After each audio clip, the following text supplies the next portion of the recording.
Welcome to Movie House Cinemas. Popcorn? Yes, please. Sit back, relax, and enjoy the movie. Reclining chairs? Don't mind if I do. Action, thriller, romance, we got it all. Discover the cinema today. Movie House Cinemas, home of the movies.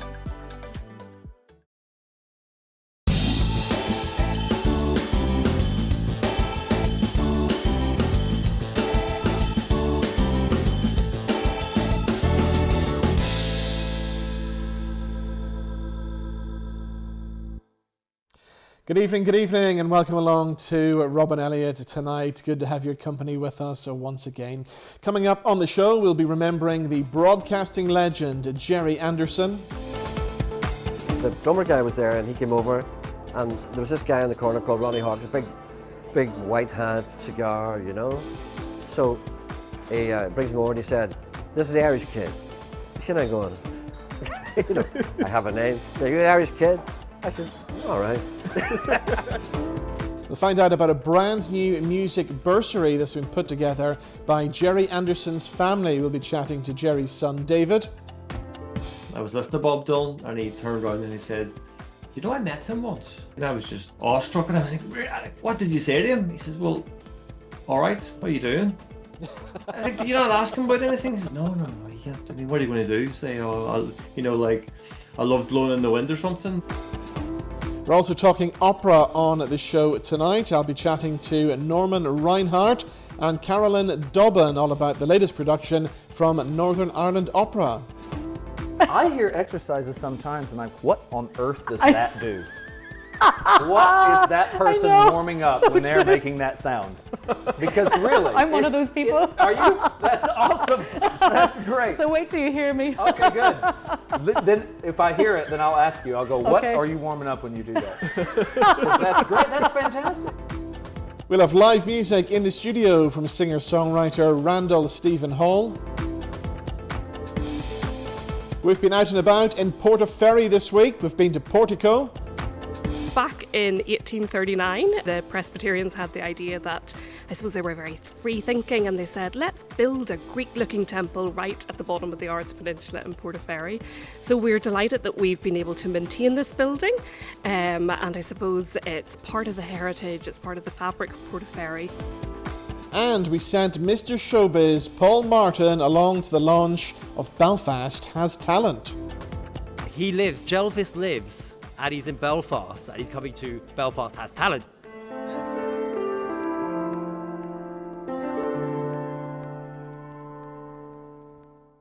But before all that, let's begin the show as always with this week's quirky news stories, and broadcaster and journalist Kim Kelly joined us in the studio earlier this week. Here's what happened.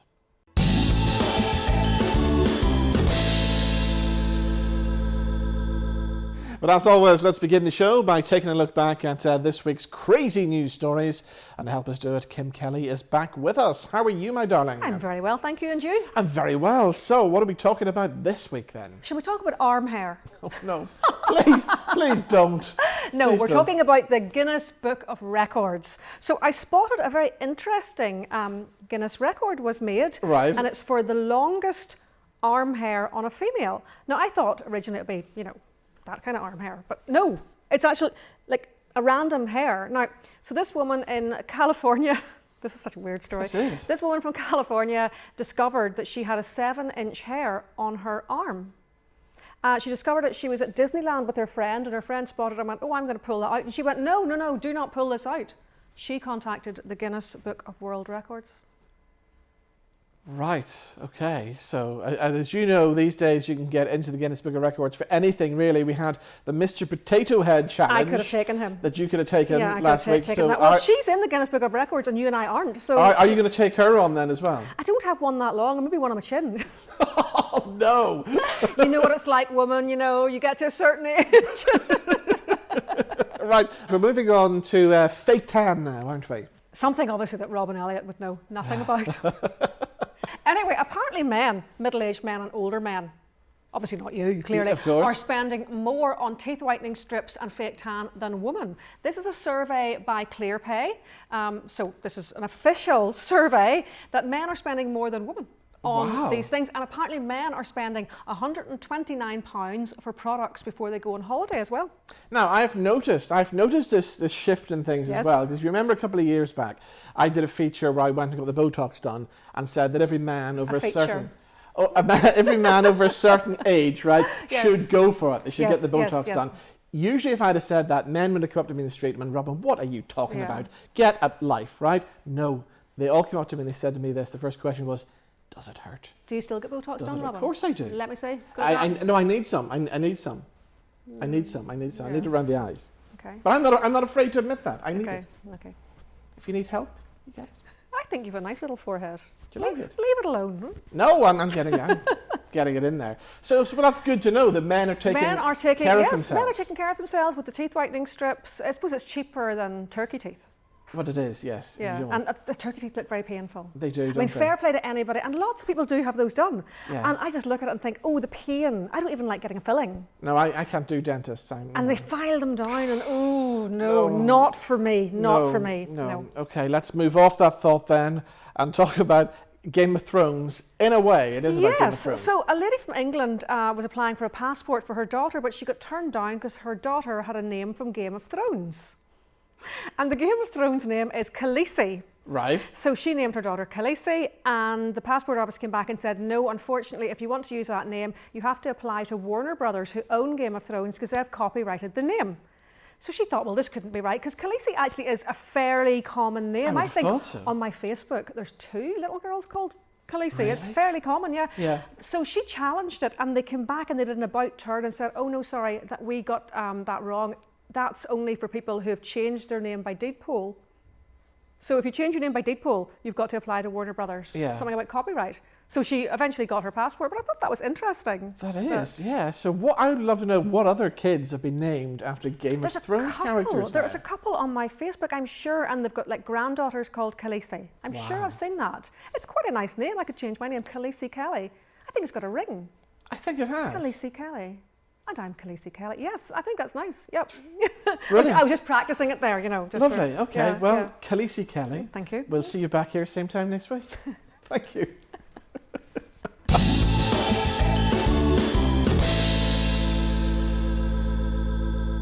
Still to come, we'll have live music in the studio from singer-songwriter Randall Stephen Hall. He'll be telling us all about his brand new album. But before that, we've been out and about this week. We've been down to Portaferry and we've been to Portico to find out about some of the big events that they have coming up and their upcoming festival as well. So I caught up with Paula McKeown at Portico.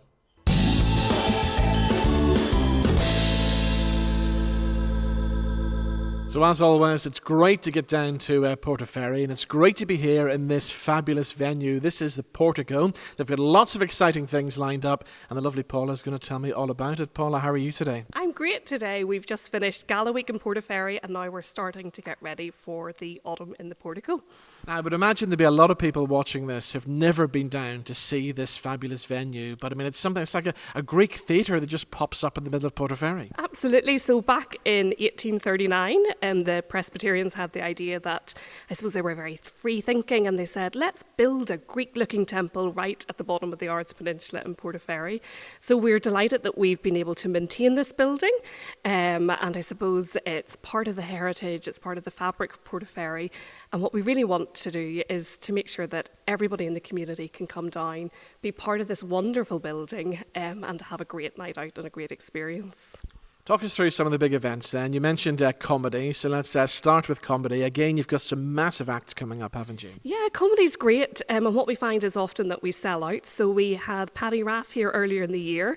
He sold out pretty much straight away, so we're bringing him back for another night. We're really keen that we get some female comedians in as well, so we're delighted that we've got Diona Doherty coming. She'll be here, and just lots of others. We've got Andrew Ryan, that'll be his first time here. And then we're bringing Neil Delamere back, because Neil always sells out and people love him. I think particularly he has a lovely way of engaging with the audience. Yes, So I'd say come early for that event and avoid the front row. Exactly. And then Mickey Bartlett as well is here on Friday the 11th of October. Let's move on to some of the big music highlights as well. I see my good friend, singer-songwriter Sean Donnelly's coming. Sean, we're delighted to have Sean. So Sean from Newcastle, he's worked in Downpatrick most of his days, so lots of people here in Portaferry know and love him. So we're delighted he's going to be here. And that will be one of the events on our Heritage Festival. So there's something of Sean that's just a beautiful storyteller, songwriter, and I think there's something just in celebrating that lovely piece of heritage as well. Indeed, right. Tell us about the 13th until the 15th of September, the Portaferry Heritage Fest. Yeah, so Portaferry, many people only know Portaferry for small things like maybe they remember their childhood trip to the Explorers Aquarium. But really, Portaferry has so much to offer in terms of heritage. So that's right from the natural heritage. So we'll be looking at the natural heritage, some of the prehistoric sites that we have nearby. So we've got the beautiful Millen Bay. So people often think of prehistoric sites and they go to Newgrange and places like that. But right here in the Ards Peninsula, we have Millen Bay. So we're delighted that we've got two fantastic archaeologists are going to come here into the Portico and they're going to do a piece that really looks at kind of some of the ancient burial rites that took place. So some fantastic research that's been done by Lisa White in her PhD in Queen's alongside Liam McQuillan, one of our local residents who's a fantastic archaeologist as well. So it'd be great for us to start looking at some of those prehistoric sites to examine those and then just moving right through into all the different types of heritage. So there's a lot of built heritage here in Portaferry as well. So Shimastorian, again, another local man's going to be taking people on tours right through the town as well. Just looking at some of the different building types. There's going to be exhibitions. So Portaferry is well known for the rope making, the ship making and all of those kind of things. We really want to celebrate that. And then we want people to engage with the natural heritage on the loch. So we want people to be going for a trip on the St Brendan, going up the Strangford Loch, hopefully seeing the two dolphins that have been hanging around with us for a little bit, or then maybe even just having a go at rowing themselves, or indeed sampling from the shore. So we've got fantastic foraging opportunities. So two volunteers who volunteer here, David and Celia, are going to be taking people out just forage, to look at some of the fantastic foods that are on offer on the shore as well. So that will be a really good fun event on the Sunday afternoon. Well, if people want to get some more information or indeed book tickets for these events or any of the events here at Portico, where can they go to for that? So if you go to the Portico website, we've got a section on our website that's about the festivals. So if you click on the festivals, you'll be able to download the Heritage Festival booklet, and that will give you the full range of things between the exhibitions, the tours, and of course the events that we'll be holding here. Heritage as well, a lot will be the music. So we've got Sean Donnelly on the Friday night. Then on the Saturday, we're going back to the 80s, aren't we? Back to the 80s. Yes. So we want people to come to Portaferry, get the luminous headbands on, the wristbands, and just boogie. It's probably quite hard to believe, but the last time that we had spring break here, there was actually a conga went right round the whole building, inside, outside. So it's a really good, fun night. And then on the Sunday, if you want to tap your toe and sing along to some of the best Irish music, then the Kilkennys will be here as well. So there's something just really spectacular whenever the clapping starts and the toes start thumping and all the rest of it. So that will be a really good afternoon as well. Well, there we go. So much to look forward to. Thank you so much for joining us. And if you haven't been down to Portaferry, if you haven't been to Portico, get yourself down here.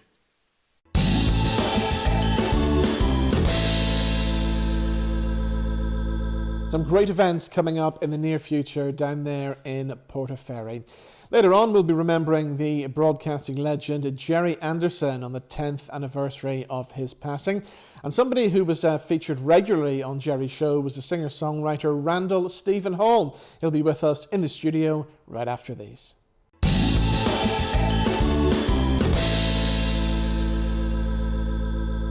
Heading to the North Coast, the Jet Centre in Coleraine offers entertainment for everyone. There's an 8-screen movie house cinema with all the best movies, 10-pin bowling, a massive arcade, soft play for the wee ones. Outdoors, there's a mini fun park and gem mining, plus an 18-hole floodlit mini golf course. Rain or shine, there's something for everyone here at the Jet Centre. Find out more at thejetcentre.ie. www.jessenderancorien.co.uk.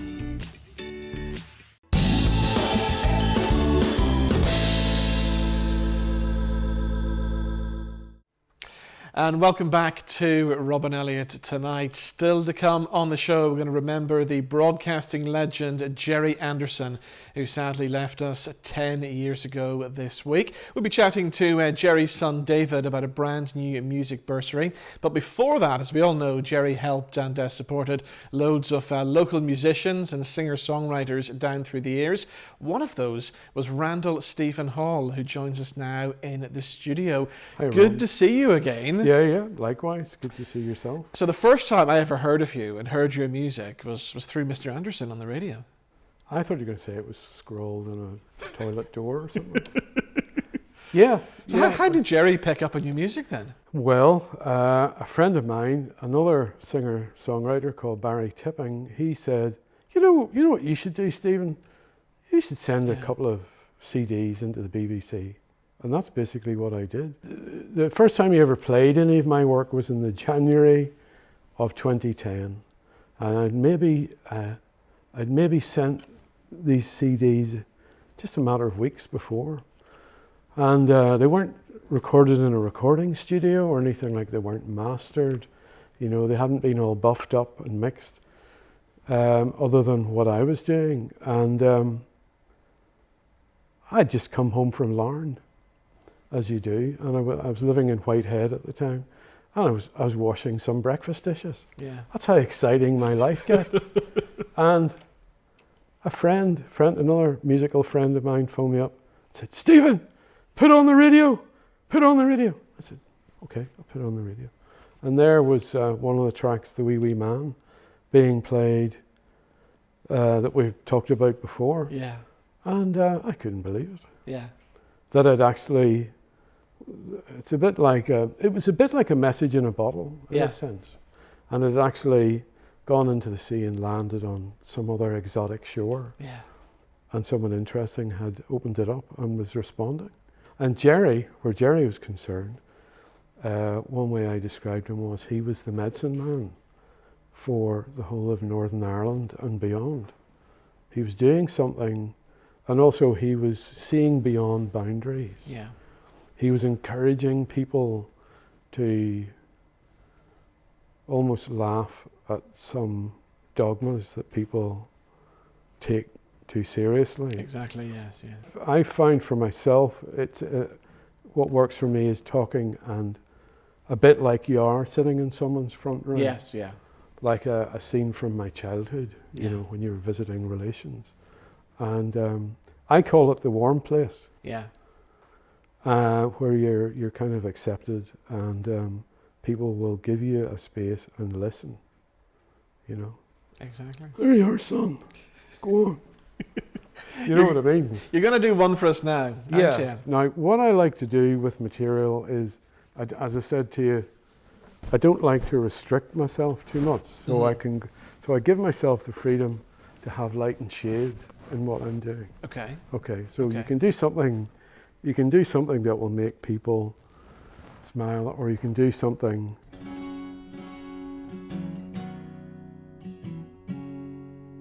Now, I grew up in Belfast, and so this song's called The Boatyard. Okay. And even though it's called The Boatyard, it's like a fantasy boatyard. It's where people of all walks of life and of all nationalities come together to build new ideas and then launch them out into the world. That's the basic idea. Okay.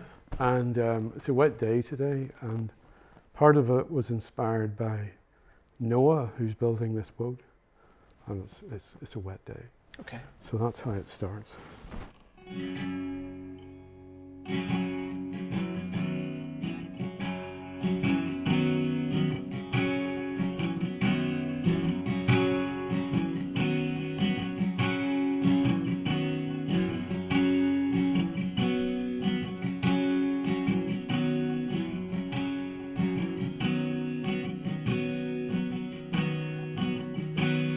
I'm building this boat 'cause it's raining.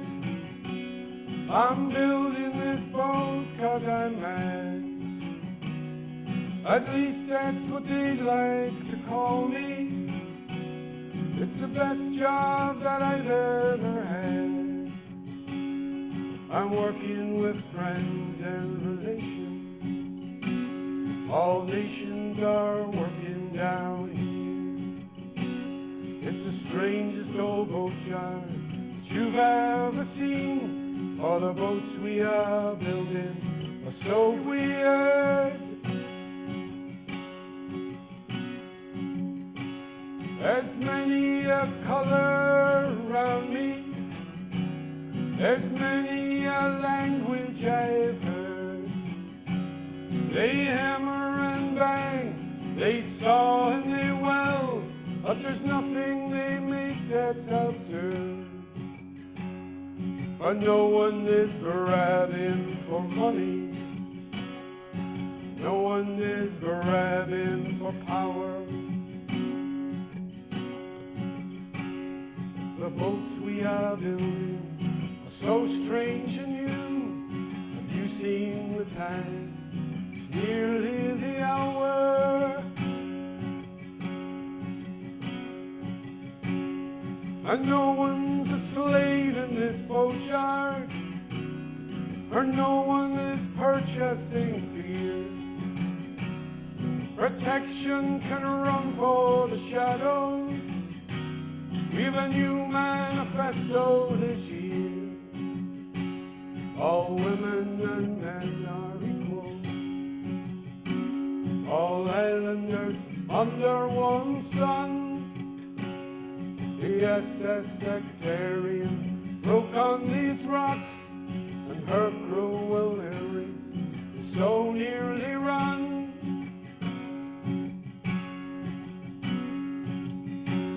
I'm building this boat 'cause it's raining. I'm building this boat 'cause I'm mad. At least that's what they love to call me. It's the best job that I've ever had.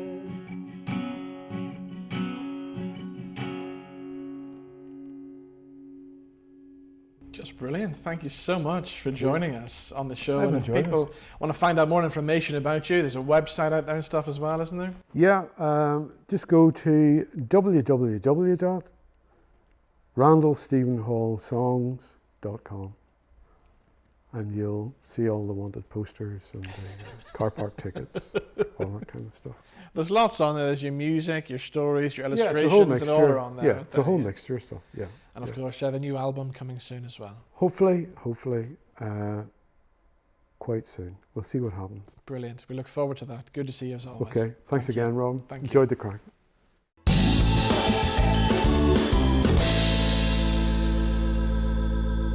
Still to come, we'll find out what happens at the launch night of Belfast Has Talent, and we'll be chatting to Northern Ireland opera stars Norman Reinhardt and Carolyn Dobbin right after these.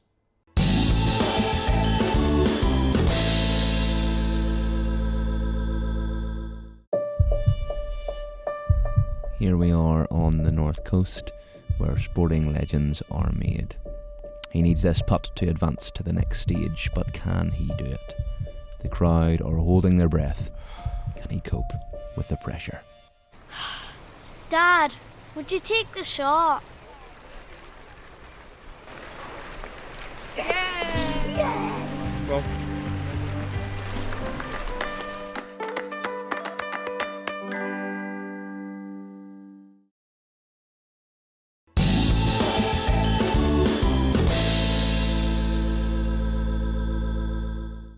And welcome back to Rob and Elliott tonight. We're talking opera next. We're talking Northern Ireland opera and a new production of Eugene Onegin, which is coming to the Grand Opera House in September. Two of the stars of that show, Norman Reinhardt and Carolyn Dobbin, join us now in the studio. Guys, welcome. Good to see you both. And I was just thinking when I was doing the intro there, I have never seen a full-length opera before. Shame on you. Now's the time. Yeah. Now this is a good one. Yeah. Now's the time. Now's And the time. it is a good one because from what I can gather from it, it's almost like a soap opera, and with all the stuff going on, like Bridgerton and Downton Abbey and stuff, I think this would kind of fit. That's good. Yeah, it It would is. kind of fit in well with this, wouldn't it? Yeah, it does, definitely. It does. Because I see myself as Mrs. Bridgerton, the mother in Bridgerton, who's trying to marry off her daughters. So, there is definitely elements of that. And the costumes certainly reflect that as well. Yeah. Wow, okay. So, Norman, tell us about your character then that you're playing. My character is, he's a poet. And he is very much, you know exactly where you stand with him. You know exactly how he feels all the time. Yeah. He lets you know immediately. And he's a good person. He is an honorable person, but he's definitely very emotional. Right. And so it's hard on his sleeve. Yeah. Where did your love for opera come from, Norman? Where did it come from? I loved the music. I had an aunt. Yeah. And my voice came from my father's side of the family, and my father, and then his sister, and then my grandmother. And I had an aunt in particular that loved opera. Yeah. And she had a tremendous voice, but she was very sickly. And she pretty much lived her entire life in her house and so she never she saw me do a couple things, but she is who introduced me to opera. She's who introduced me. Her favorite singer was Pavarotti, and so she introduced me to him, and that's where my love of this, and we would sit and listen to opera recordings for hours. Amazing. Yeah, Wow. when I was Amazing. 14, 15, 16 years old, I would sit and listen to that stuff for hours. Obviously, you're from Northern Ireland. I am. We nearly lived in the same apartment block. In Carrickfergus, I know that's where I was born. Yeah. And now I live up on the north coast in Portstewart. Spend half my time there and half my time in London. Yeah. And then also work takes me away. I'm just back from Berlin doing an opera there.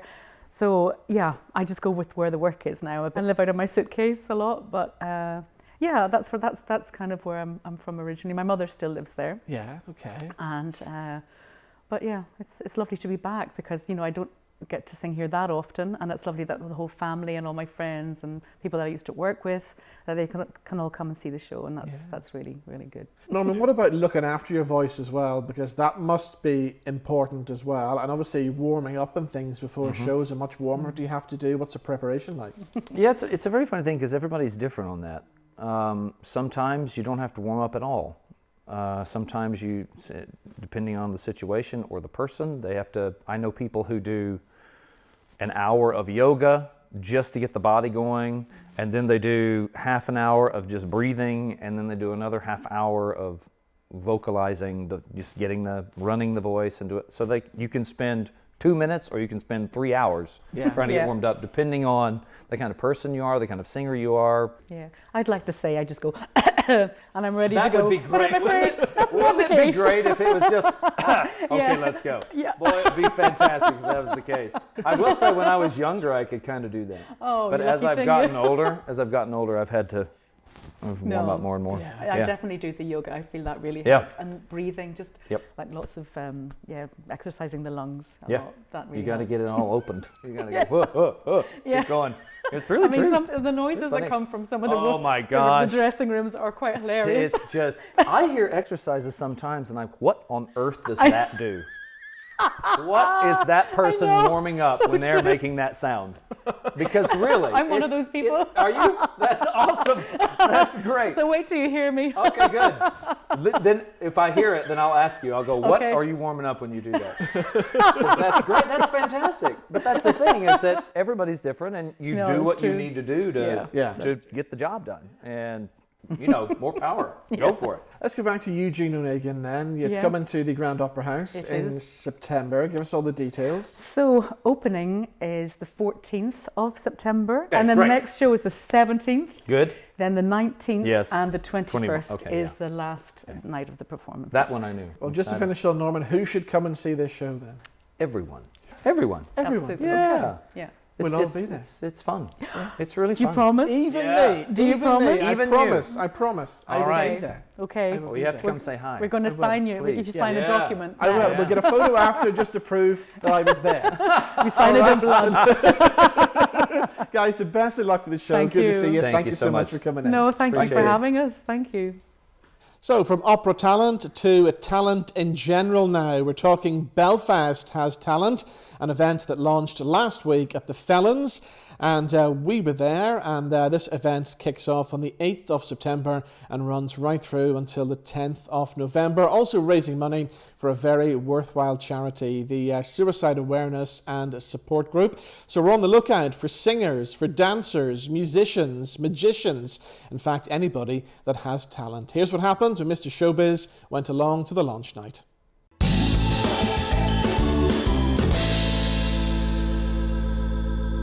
Right, we are out of Belfast. Why? The buzz is mighty tonight. Robin Elliott tonight has sent me on a mission, a secret mission, because inside this building, camera swipe. Wow, that was impressive.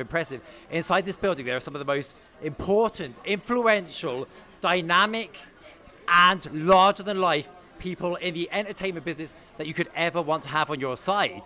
And also our very own Robin Elliott. We're going to find out what it's all about because Belfast is looking for a new star. It could be you. Follow me. They're in here. Come.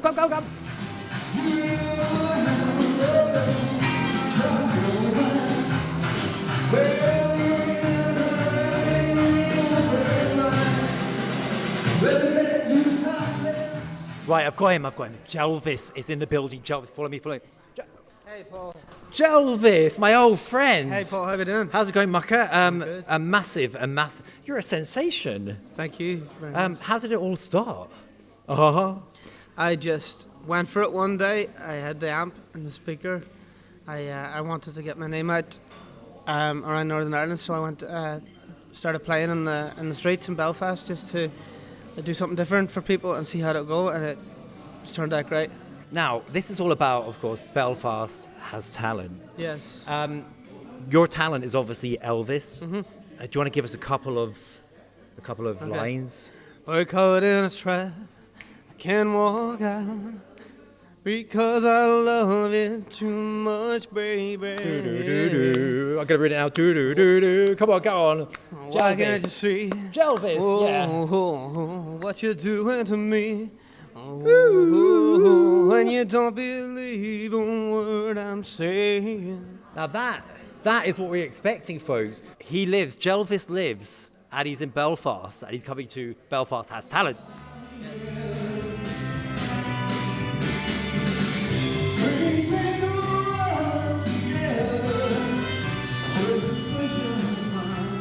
Introduce yourself, please, ladies. Rebecca Ding. Rebecca, and you're a vocalist, am I right? I sing and I play guitar, yeah. She sings and she plays guitar, folks. You see, that's what you call a double threat. On my right, we have Miss Chicago herself. I'm Hannah. I also sing and play ukulele instead of the guitar. First of all, any particular numbers that we can look out for? I mean, if you're going to be entering this competition, which you are, you're going to give it your bet. What's your number one go-to anthem song that you really like to thrill people with? I mean, last time I performed, I played Girl Crush, but I did the Harry Styles version. Controversial and indeed epic. How did that go down? People liked it. It went well. Do you perform around venues, or do you just do this for the love of the music? Well, both. So, I used to go around Madden's on Mondays, Sunflower on Tuesdays, and go all around. But I just did Fealties in Bangor last Saturday. So how did that go? Wonderfully. It went really well. So I got the message for this right after that show. So I was like, oh, maybe it's just meant to be. So it's meant to be. Yeah. It's written in the stars. Kismet. Honestly, Chicago's going to take Belfast. If Belfast Has Talent is won by somebody from Chicago, I'm staying here though. I'm not leaving. That's official. This is it. Until she gets the prize, and then she's off straight back to Chi-Town. No, Belfast is it for me. Ladies, best of luck. Yeah, thank you. Well done. Thank you. Keep rocking it. On to our next mission.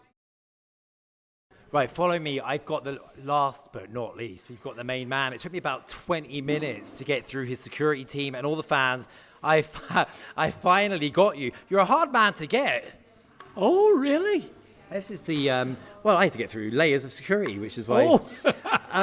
In all seriousness, Miami show, how long have you been in the business? We were trying to work this out earlier on. About 60 years. And are you... Yeah. So there's people, there's going to be a lot of people coming forward for Belfast as talent. Maybe it's going to be the first ever foray into the get even on a stage. Yeah, that's correct. I wish them all the best. Does it sound slightly? Does it sound slightly? Yeah. I wish. Good them luck all with that the one, best. son. I mean, you've seen a lot come, but you've also seen a lot go. Believe me. Yeah, some of them don't know what they're letting themselves in for. Do you still enjoy it? Oh, I love it.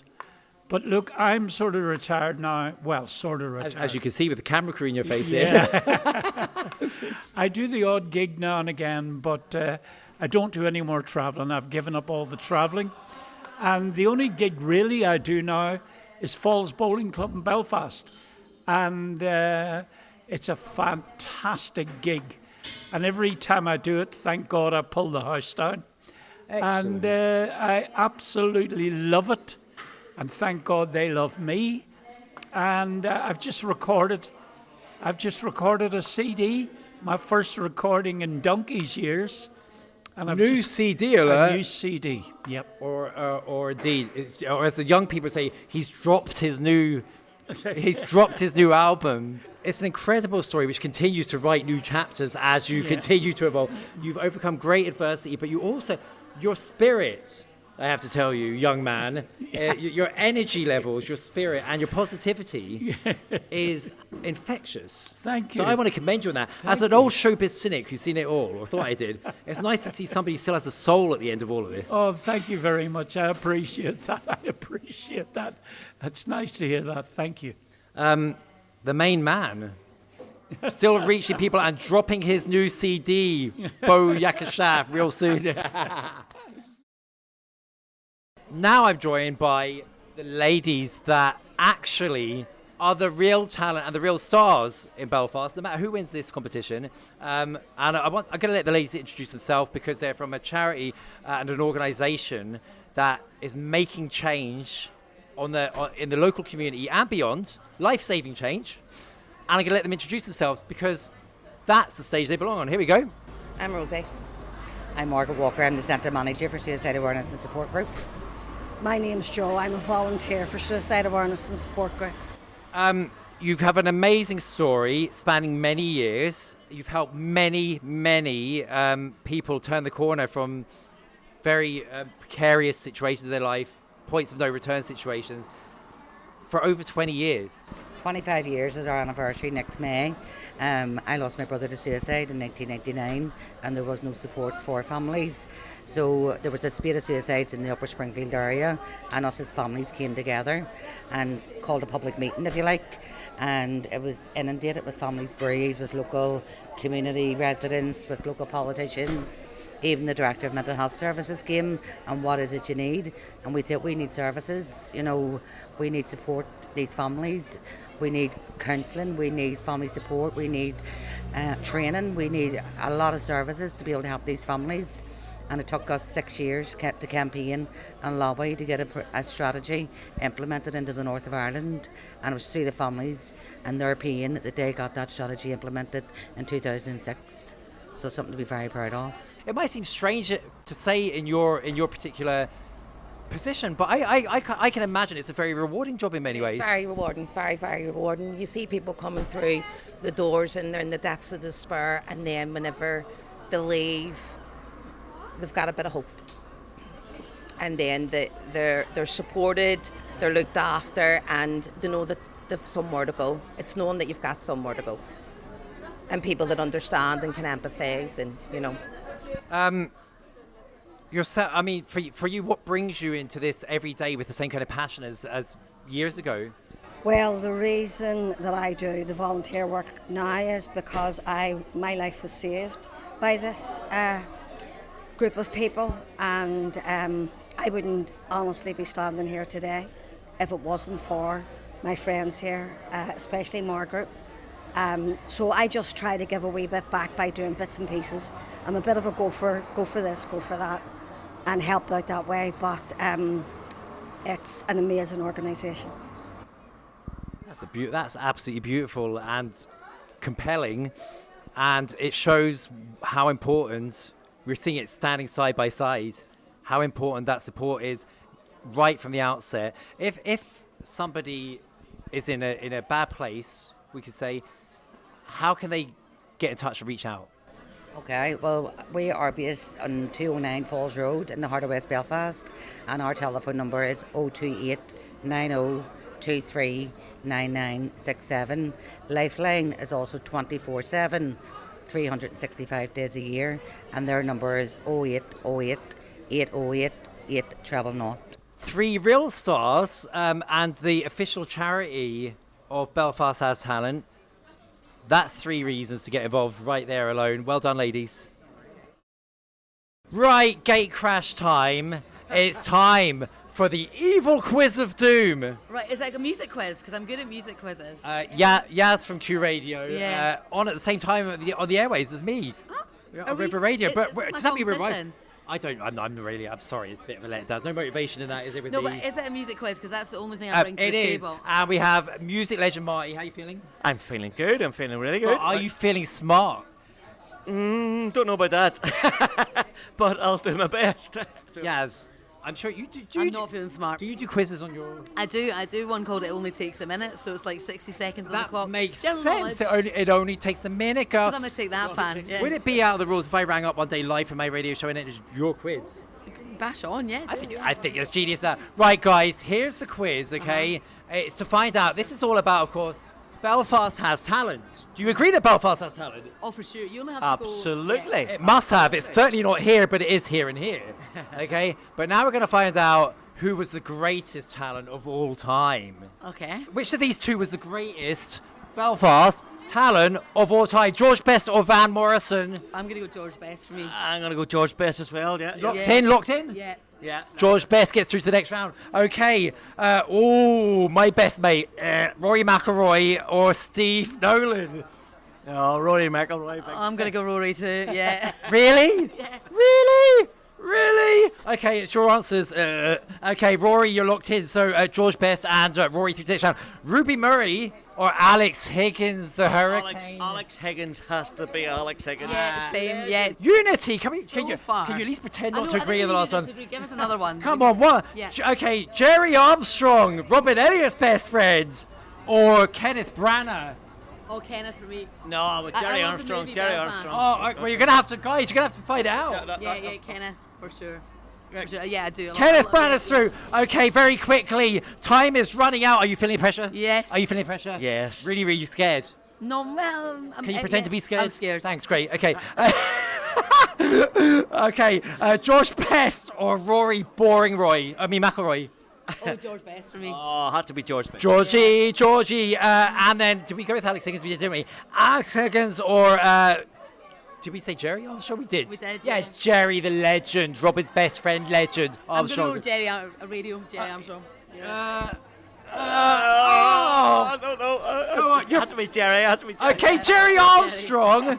Gerry, the final is George Best v Gerry Armstrong. Who is the official greatest talent of all time for Belfast? It has to be George Best. I'm going to go Gerry. Yeah. Robin Elliott, get over here now. We have a tie-break situation, folks. Do not vote. Your vote will not count at this point. You will still be charged. It's going to be a real nail-biter, I said to X. Robin? So this is George versus Gerry. As I keep saying, and I said to Paul on the radio this week, as much as I love you, Gerry, it's got to be Georgie Best. Yes. Sure, Cora. Yeah, it's the greatest entertainment of the night. I mean, that is talent. It has to be said. Do you know what? I have to say, can I throw a curveball and just say somebody else completely? Why not? Ash. They were from Downpatrick. They don't count. Outer Belfast. Listen, possibly the greatest quiz in the history of the world. You won't get better than that, funnier than that, or more, I don't know, gormless in many ways. That's just me. Thank you, guys. Thank you so much. Thank you, Tiebreak King. You will be charged for those messages.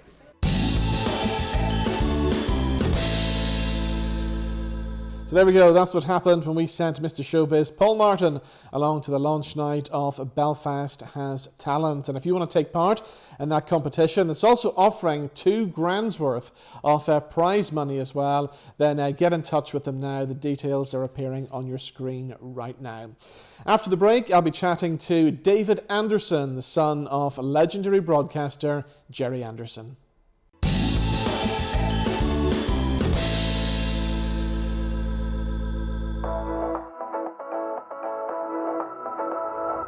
Let the good times roll at Super Strikes at the Jet Centre. You can now book your lane online. We've got 14 bowling lanes and 4 mini bowling lanes. Plus we serve delicious hot food and snacks, or enjoy a cold beverage with your food after the game. Discover bowling today at the Jet Centre. Jet Centre. Entertainment for everyone.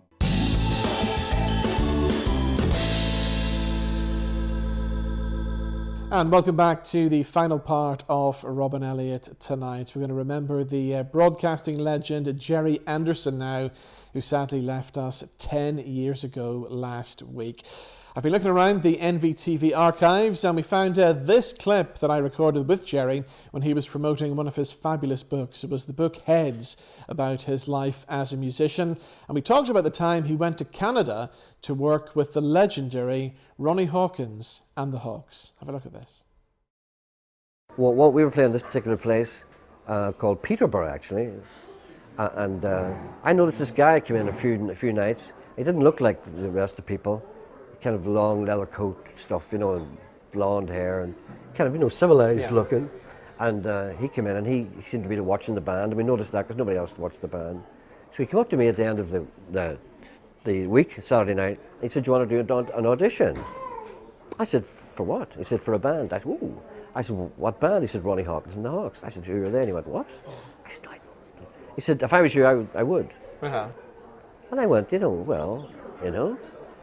okay. Well, what's the story? He said, "Well, if you want to," he said, "Do you want to do it?" I said, "I would do it if I were you." Yeah. And he said, "Okay." He said, and I said, "Well," I said, "the only time I could do it would be tomorrow because we're moving tomorrow and then we're going elsewhere. But we're not moving till the afternoon. Could you get somebody to pick me up or something in the morning when all these guys are in bed? And then I'll just say that I'm going somewhere else. I'll meet them somewhere else, wherever we're going on the Monday." Yeah. You know, I mean, could you drive me? I said, "Oh yeah." I said, "Don't worry about all that." He said, "Somebody will come and collect you about maybe 11 o'clock tomorrow morning." So I'm standing outside this motel, and this big Rolls Royce arrives on. Yeah. And I kind of stepped back. I said, "Wow." And it stopped. I thought it was, just passing. And there's this guy with a joint, and looking out the window, he said, "Are you an Irish kid?" I went, "Yes." He said, "Jump in." You see? And I jumped in the front. He said, "No." He said, "In the back." He said, "Live a little." Yeah. I said, "What's this?" Yeah. And I looked at the Rolls Royce. It had a big hawk on the side of it. So he said, "We're going to Toronto." And I said, "Are we?" Because that's 150 miles away, you know. He said, "Yeah." He said, "There's been a change of plans. All the other guys are going to be there. There's some kind of a do on there." He said, "You should go to that." She said, "You're okay until tomorrow night, aren't you?" And I said, "Yeah." He said, "You can stay there Monday tonight." All right. So I jumped in, go to Toronto. And we were out there about kind of 3 or 4 o'clock.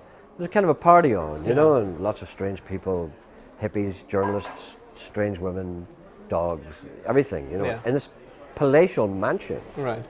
Palatial mansion. It's like a Sistine Chapel. And the guy that was there, the drummer guy was there, and he came over, and there was this guy in the corner called Ronnie Hawkins, big white hat, cigar, you know. So he brings him over and he said, "This is the Irish kid." He said, I'm going, I have a name. He said, "Are you the Irish kid?" I said, "All right." You know? At this stage, did you know who he was and how big he actually was? No, I didn't. Well, I talked to the guy. Yeah, in the car, The guy in the car told me. Yeah. And I was asking about it. He was amazed I didn't know anything. And he told me about Bob Dylan and about John Lennon and about the band and all that kind of stuff, about the connection, about this guy was the greatest guy in the world, stuff like that, And if you join this band, you're flying, all that kind of thing. So I arrived in, kind of wired up a bit.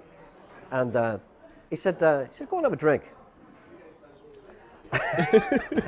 I said, "All right." So I got into kind of bad company and got quite drunk. I ended up in a very compromising situation.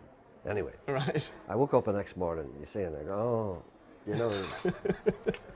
And I just knock on the door, yeah, breakfast, this kind of thing. So when I goes downstairs, a bunch of strange people around the table, sitting with a hat and cigar, and he says to me, "You drank all my whiskey, son." I said, "I'm sorry." He said, "That's all right." I said, "You know, I have to go to London, Ontario. I have to be there kind of this afternoon. And it's a bit late now, isn't it?"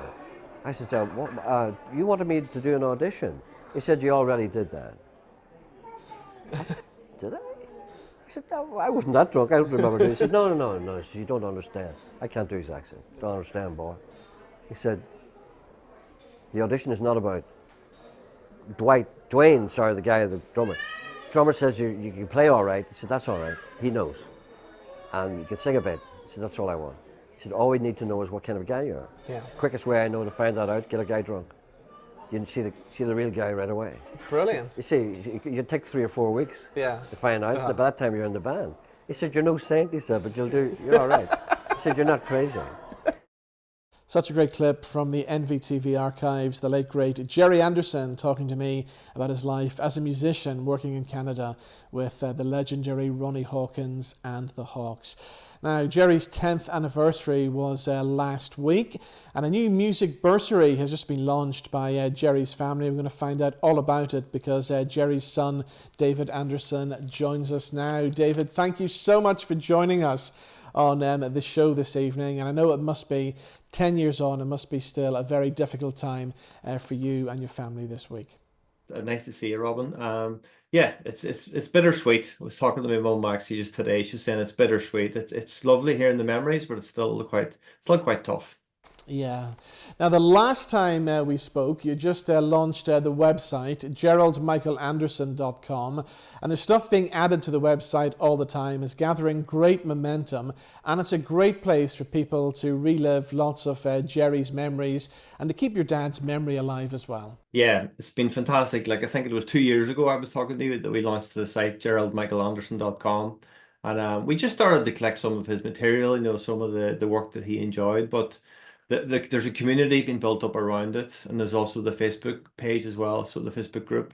So it's been fantastic, and it's brilliant to hear those memories every day, people sharing stories and just remembering it, enjoying. And of course, he got to meet many great musicians over the years, and I was always asking him questions like, "Did you ever meet Bob Dylan?" And you must have been doing the same, David. Yeah, I mean, when I was younger, a teenager, I remember one time I loved Bob Dylan. I was listening to Bob Dylan, and he turned around and he said, "Do you know I met him once?" And I was like, "What? Really?" And I was like, "You met Bob Dylan?" He was like, "Yeah." He's like, "Do you remember? Do you know that cover? He's got the big white hat with a feather. I think it's blonde on blonde." He said, and I was like, "Yeah," just hanging on his every word. And he goes, "Yeah, I was at a party and he was sitting beside me wearing that hat."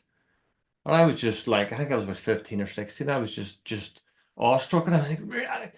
What did you say to him?" He says, "Well, all right, how you doing?" and what did he say back? And he went, "Grand." I was like, "Did you not ask him about anything?" He says, No, you can't. I mean, what are you going to do? Say, "Oh, I love blowing in the wind" or something? So he just says, "All right, how you doing?" So I was like instantly amazed and disappointed at the same time. But I mean, that's nothing fazed him, you know what I mean? But he loved being in that company. He loved it. Now, we know that when Gerry went to Canada, Ronnie Hawkins kind of took Gerry under his wing. And years later, Gerry would kind of do the same to a lot of other upcoming musicians and singer-songwriters by playing their music on the radio. And I suppose that's why you've now started up this Gerry Anderson Music Bursary. Yeah, I mean, it was always his first love. You know, you could always tell when he was listening to music or he found a good piece of music that he liked, he was gone. You know, you could just see that he was transfixed. And there was always the thing that was in his kind of soul, this love for music. So whenever he heard someone else that he really rated, regardless of style, if he heard something, and he was always brilliant at giving people a hand. And he would always say, I was talking to a musician a while ago, and he says to me that, he says, "Can I get on your show?" And he says, "Well, yeah," but he says, "If you're good, you'll be great. But if you're not good, good luck to you." he always seen the importance, and I'm glad. I'm sure he was delighted as well. In the later years of his show, he used it as a platform for younger musicians, and he got a huge amount of joy out of that. So when we were thinking, after 2 years in the website, now we didn't expect this much kind of momentum and to get so kind of big. But what could we do to kind of remember him? And I was watching the news a few months ago. It was the BBC News, and Gary Lightbody was on talking about the lack of funding in Northern Ireland compared to down south and compared to over in England and Scotland. It's really low. And I thought, well, that's the perfect thing. At least if we can use my dad's name to try and raise some money, both from people who listened, people who were fans, and even those other organisations, or even people that he helped, musicians years ago, who have now made it into big time. We could just let's gather a few pound together and more like a support package, and see if we can kind of help that next generation. Well, if people want to help out, can they donate to the music bursary then? Yes, so we have a page on the geraldmichaelanderson.com. So we've partnered with the OES Centre and Community Foundation Northern Ireland for help around the kind of the charity and that side of things. So the OES Centre are kind of helping us with how you structure a bursary, and they'll help as well around kind of that package, because as you well know, it's not just the monetary amounts. It could also be other things as well, connections in the industry, and even just advice, mentoring, etc. So we'll start to put together a whole package, and we'll go out kind of later on in the year. But this first kind of phase, what we're really doing is just kind of trying to raise some funds and get that initial kind of seed for the bursary. So there'll be more news on how we'll run the actual bursary itself in the future. But really at this point, we're just kind of putting it out there that raise awareness and ask people for donations. And even the way I think of it, even the price of a cup of coffee, there's a lot of people remembering my dad so fondly. So even the price of a cup of coffee, I mean, that will go towards that kind of musician. So I'm not getting anything out of it now, so I'll be donating myself. But I think it's a local giving. It's like a Just Giving page. Well, David, as always, good to talk to you. Thank you so much for joining us, and the very best of luck with the latest project. Thank you so much, Robin. Appreciate having me on. Thank you. There we go. David Anderson, son of the legendary broadcaster Gerry Anderson, who we all still, 10 years on, really miss so much. That's all we have time for on the show this week. Thank you for watching. We'll see you back here same time next week. Bye-bye.